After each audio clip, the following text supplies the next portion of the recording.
Hello guys, Big Head Django here.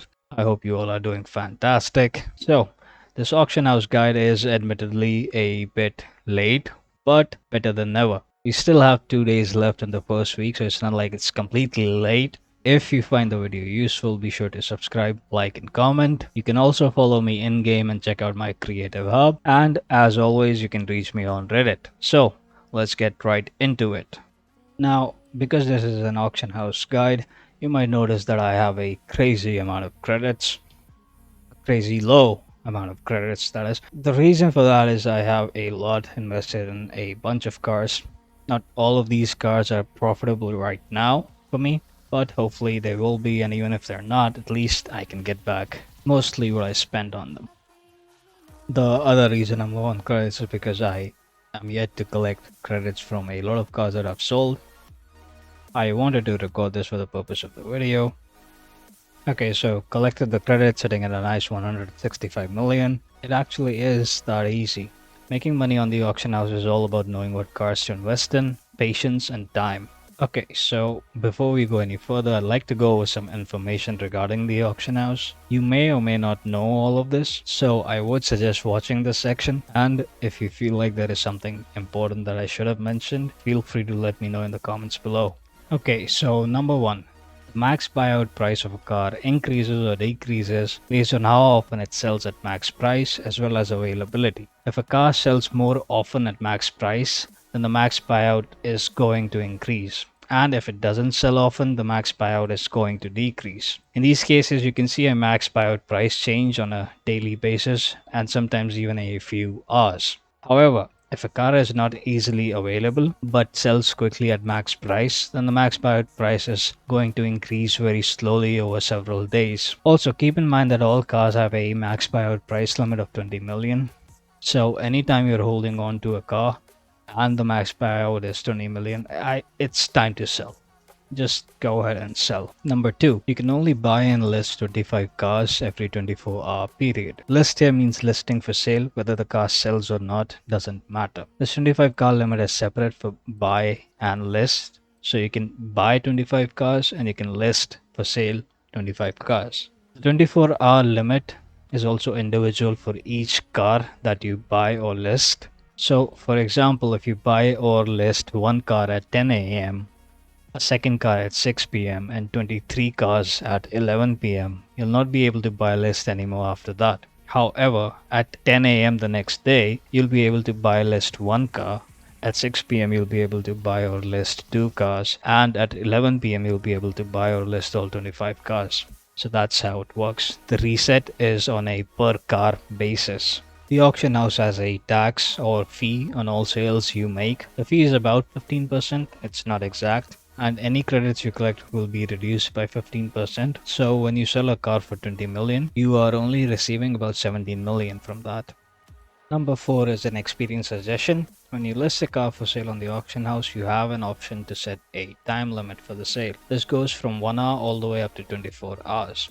However, listing a car for 24 hours is the same as listing the car for 1 hour in 23 hours from now. This is because when you check listings for any car, the game shows you listings that are about to expire first. So if you set an auction for 24 hours, it will be at the bottom of the list and will only be visible at the top after 23 hours or so. So it's just better to list a car for 1 hour instead. Number 5, you can use the auction house as a temporary storage for cars.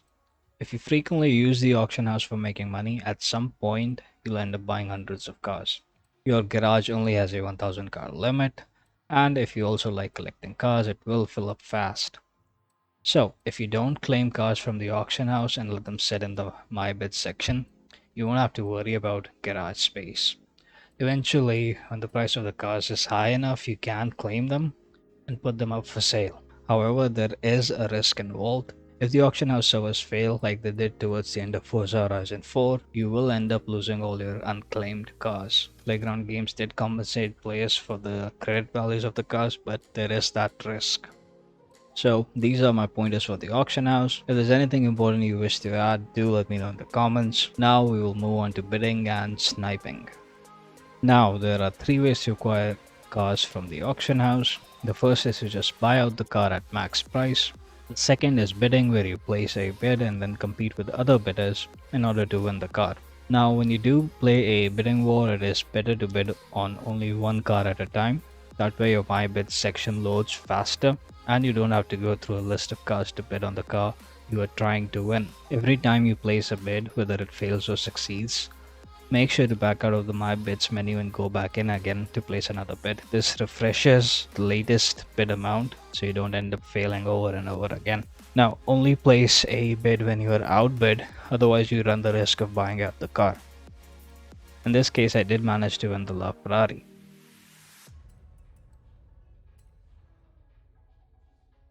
The third method and the most profitable is sniping cars for very low prices. The reason you can even find cars for very low prices is because some players try to trade them to friends. Even though the auction house is not a 1:1 trading platform, some players just sell cheap, some don't care and want to get rid of a car, while some players want to help out other players. In order to snipe a car effectively, first we need to determine the least price the car sells for. In the case of the Maserati 8 CTF right now, we see that there are no listings below 6 million. A good max buyout for sniping cars is generally 50% of the lowest consistent selling price you can find. So in this case, we will go for 3 million. After that, it is a matter of refreshing the search over and over until you find a cheap listing, and then you go for an immediate buyout. Now, I am going to be completely honest, as profitable as sniping can be, it is also super inconsistent. Sometimes you can snipe anywhere between 6 to 10 cars in an hour, and sometimes you won't even see one listing. You also compete with other players when sniping cars, so your internet speed and quality, as well as your hardware, also play a big role in how fast you can be in order to snipe cars successfully. Having the game installed on an SSD helps out a lot. The purpose of this video, I wasn't able to find a car I could snipe, but I still want to show you what it looks like. So when you find a cheap car listing, you immediately want to hit Y for auction options.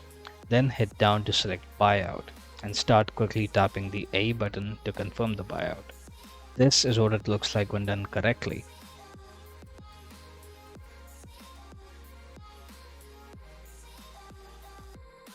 Too fast? Here it is slowed down.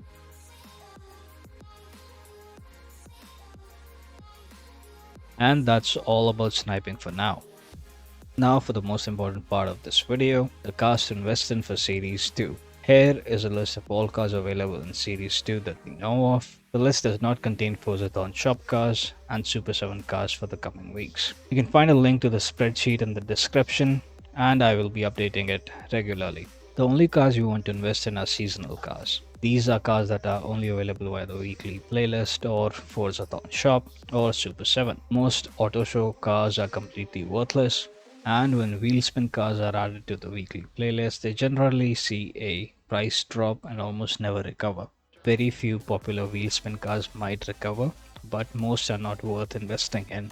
Seasonal cars, on the other hand, will always increase in price because once the weekly playlist refreshes, there is no way to acquire them again. Depending on popularity and performance, they can go for anywhere between 7 to 20 million. So while a car is available in a week, you want to snipe them on the auction house and sit on them for prices to increase, at which point you sell them for very large profits. Usually each car will reach a stable max price within 3 weeks of leaving the weekly playlist. I'll quickly go over each seasonal car to look out for in Series 2.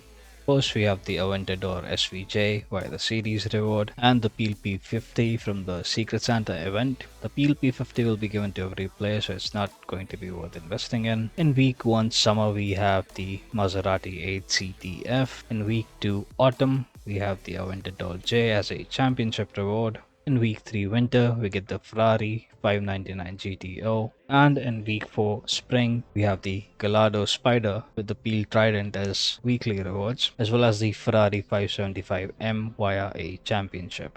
And that's it for this video. If you find it useful, do subscribe, like, and comment. This is Big Head Django. I'll see you next time.